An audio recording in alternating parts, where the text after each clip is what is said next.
It's a long illness, but it is global and it has no cure as we sit here right now. It's got to be found, and I pray that it's done in my lifetime. I'm so glad that we've got it in the manner that we have. He is the man who survived the killer era of Formula One, where he personally buried 57 fellow drivers.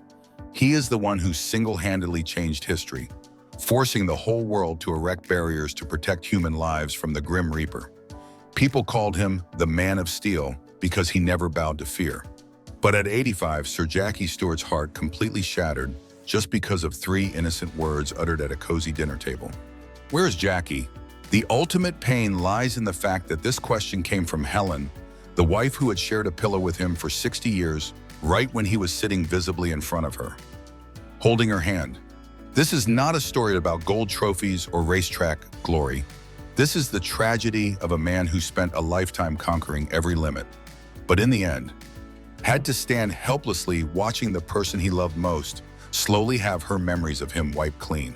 The man who defeated death. In the over 70-year history of Formula One, Sir Jackie Stewart is a special monument. He is famous not just for driving fast or winning many championship cups. His greatness lies in the fact he is one of very few drivers of his generation who survived to tell the tale. To understand the painful tragedy he is enduring in old age, we need to look back at his past. It was a past full of dangers, where Jackie Stewart used his whole life to prove that humans can control fate, provided they are smart and brave enough. The 60s and early 70s were called the deadly years of F1. At that time, racing wasn't as safe as it is now. Drivers sat in fragile aluminum shell cars, fuel tanks placed right next to their ribs, rushing at 180 mph. The scariest thing was that racetracks back then had absolutely no barriers. If a car lost control, it wouldn't crash into air cushions or gravel traps, but straight into trees, telegraph poles, or fall off cliffs. The death rate was absurdly high. Statistics show that an F1 driver in this period had a 66% chance of dying on the track. They often joked bitterly, never buy a house on a mortgage, because you won't live long enough to pay off the debt. In that harsh context, Jackie Stewart emerged as the brightest star. He won 3 world championships in 1969, 1971, and 1973. He won a total of 27 races, a record that took 14 years to be broken. But Jackie Stewart didn't just know how to press the gas. He differed from the rest by his mindset. He was a man obsessed with safety and control. Jackie's obsession started from a specific event. It was the race in Belgium in 1970 on the notorious Spa-Francorchamps circuit. Then, a sudden heavy rain poured down, making the road slippery as grease. Jackie's car lost control at 165 mph, went off the road, hit a telephone pole, and fell into a ditch. Jackie was trapped tight in the cockpit, ribs broken, collarbone shattered. Worse still, the fuel tank ruptured and gasoline started flooding into the cockpit, soaking his racing suit. Just a small spark from the scorching engine. He would be burned alive. At that moment, there was no medical station nearby, no firefighters, nor professional rescue tools. Jackie lay there for 25 minutes in extreme terror.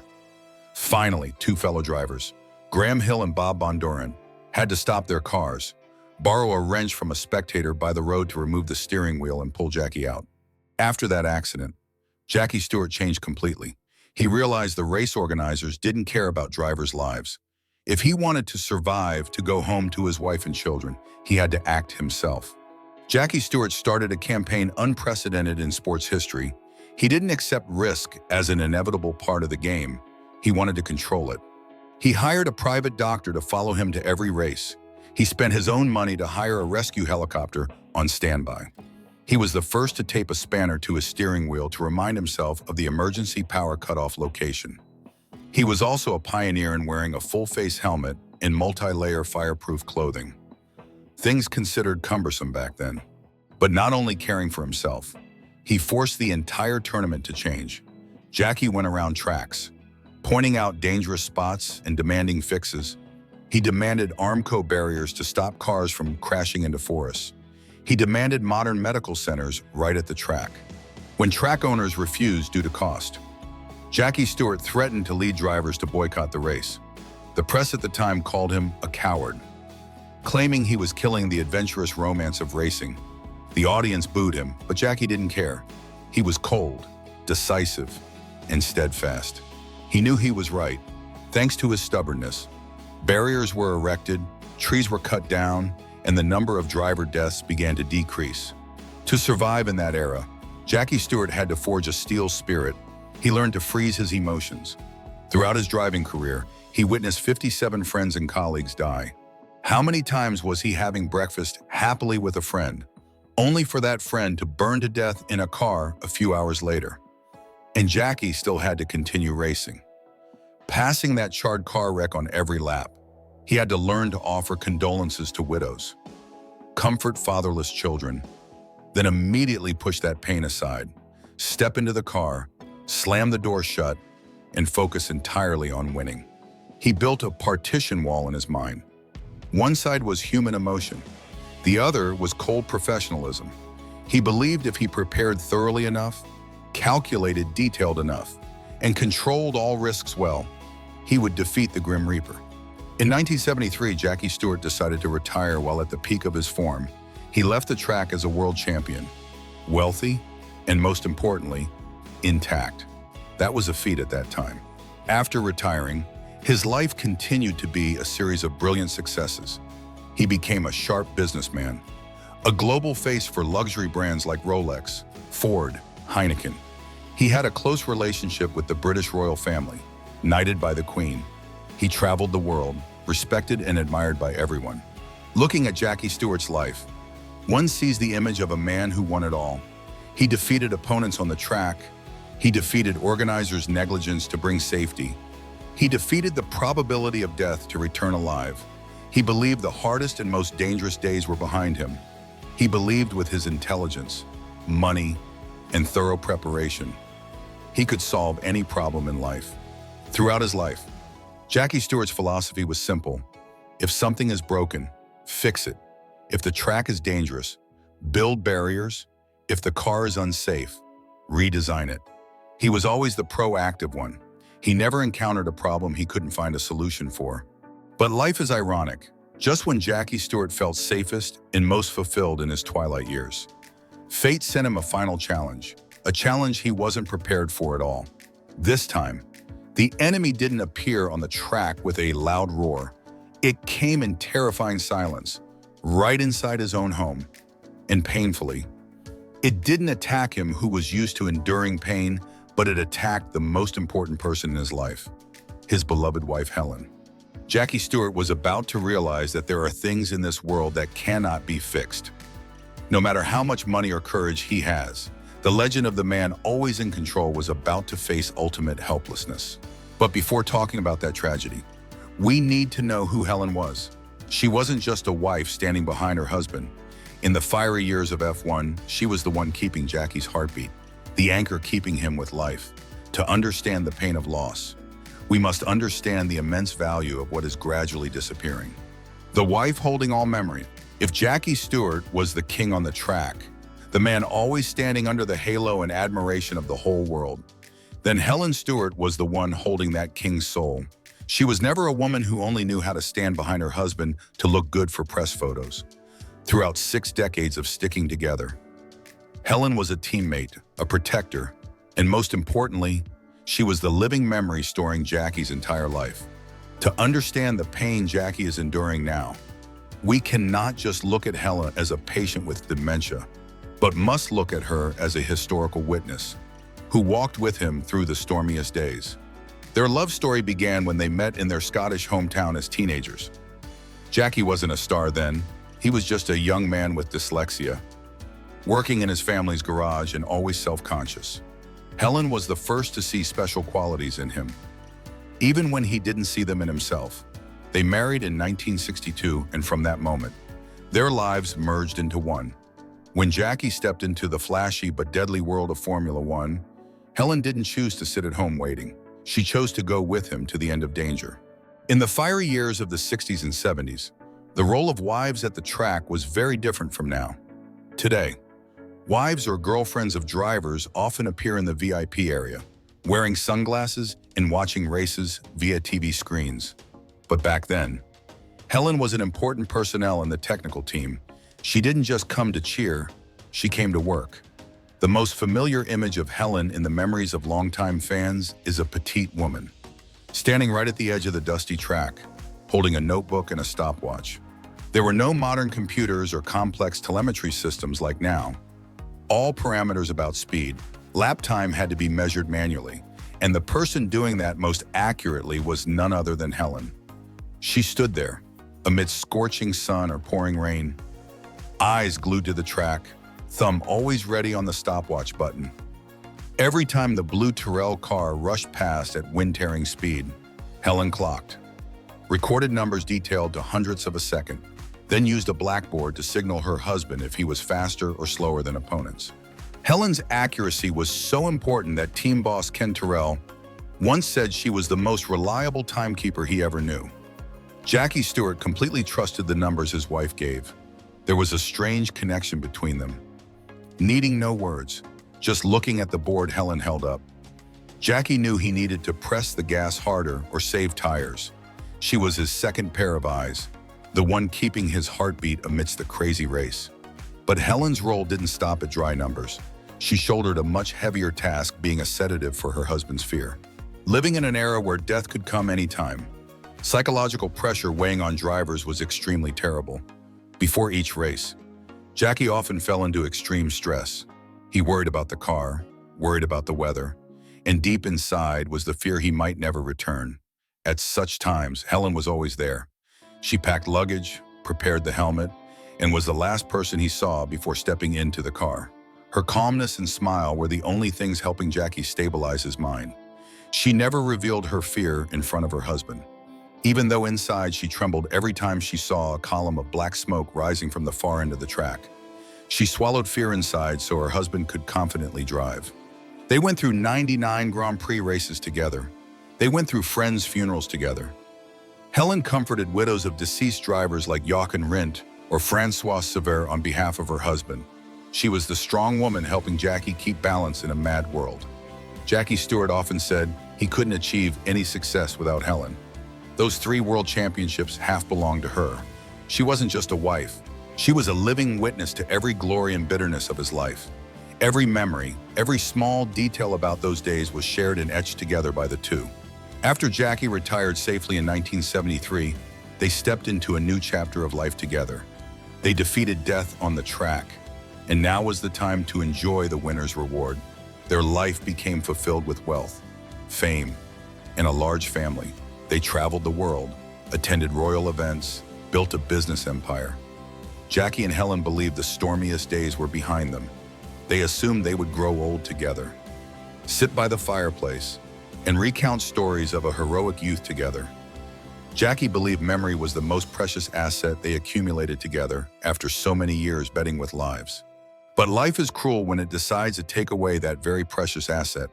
When dementia started attacking Helen, it didn't cause physical pain like car accidents, but it devastated the soul terribly. Initially, just small things. She forgot where she put keys. She forgot an old friend's name. Jackie initially thought it was normal signs of old age, but then the gaps in her memory grew larger. The woman once capable of accurately remembering every hundredth of a second on the track now started having trouble remembering what she just did a few minutes ago. The woman who once managed the whole racing team, arranged travel schedules around the world, now felt confused right in her own home.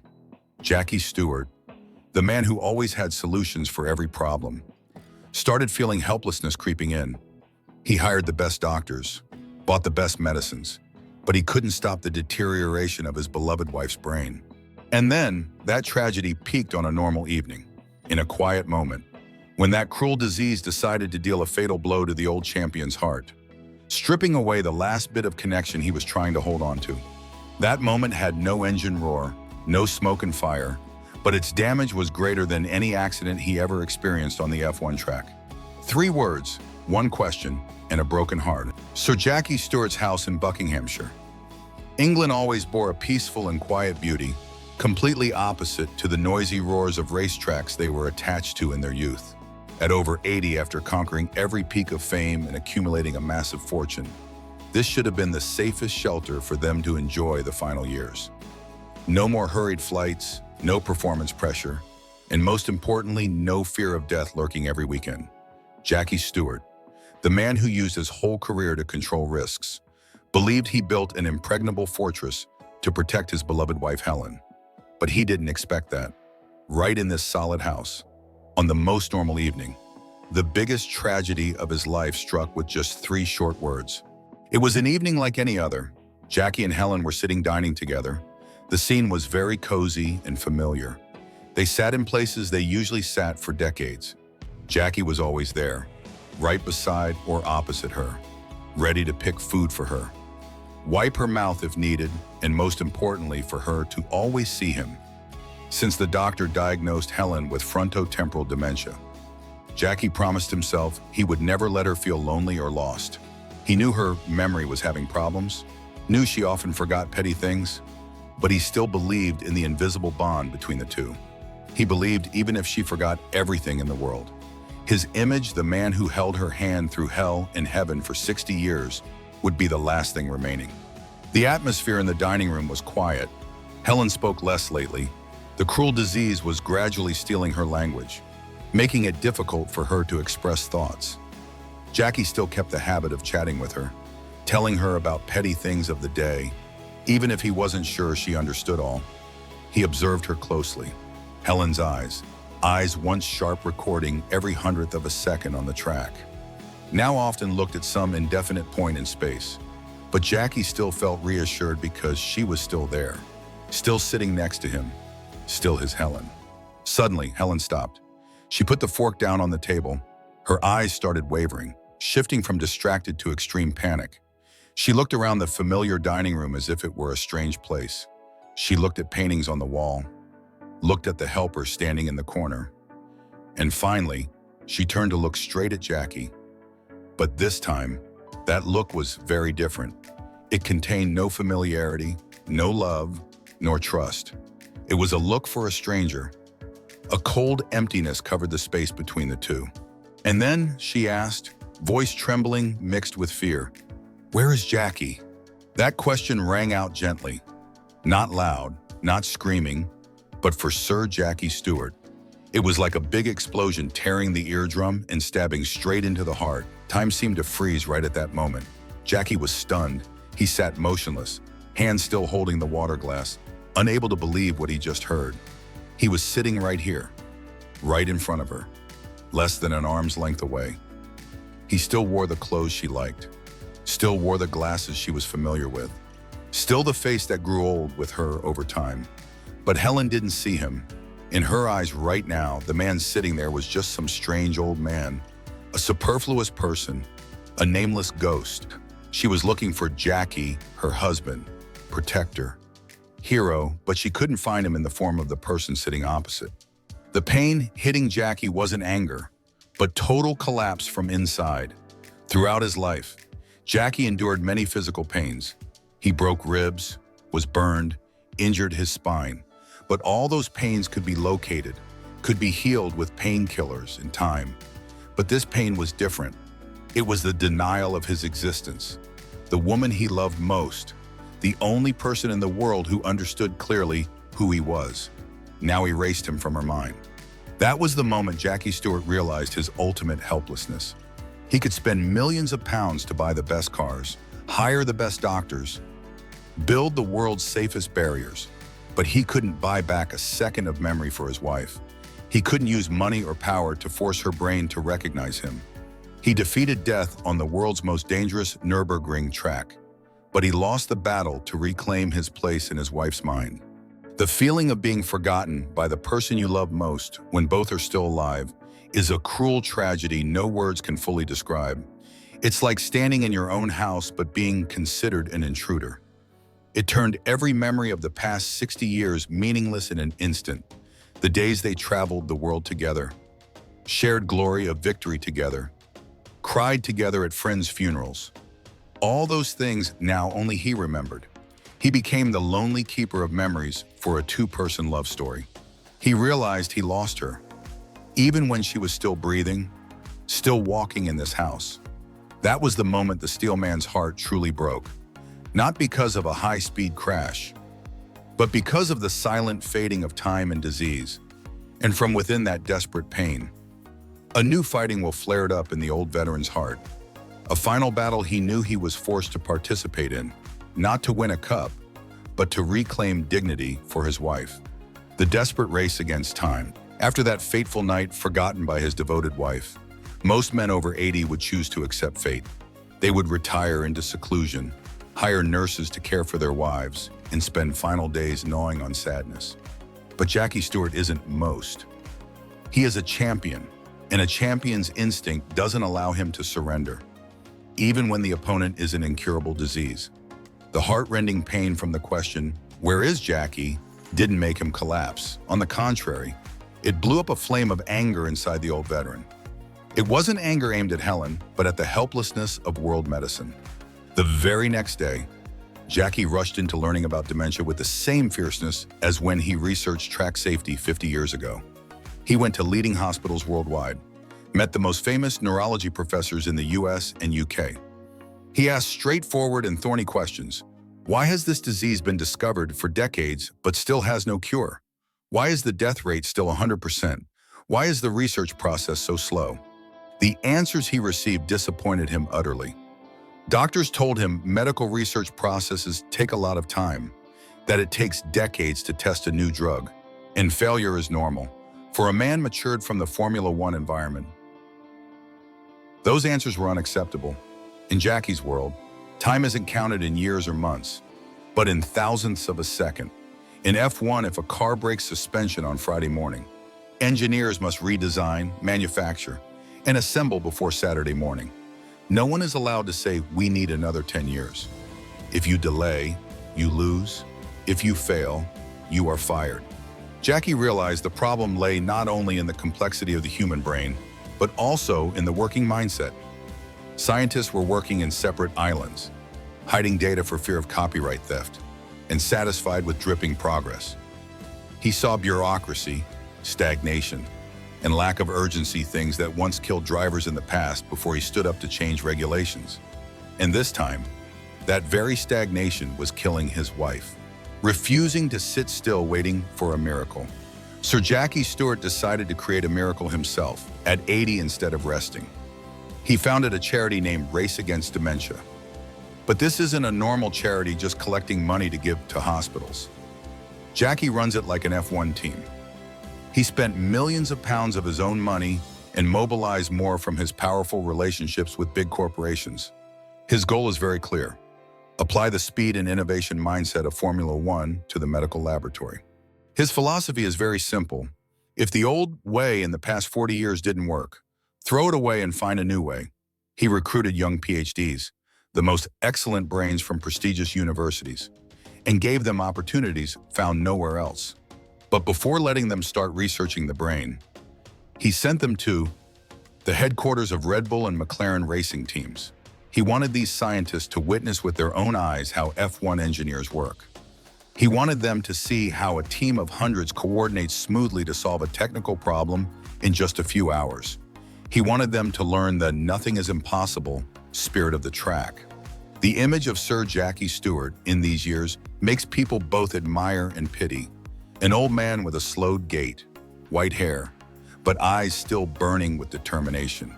He flies around the world, attends hundreds of events, meets politicians, billionaires to lobby.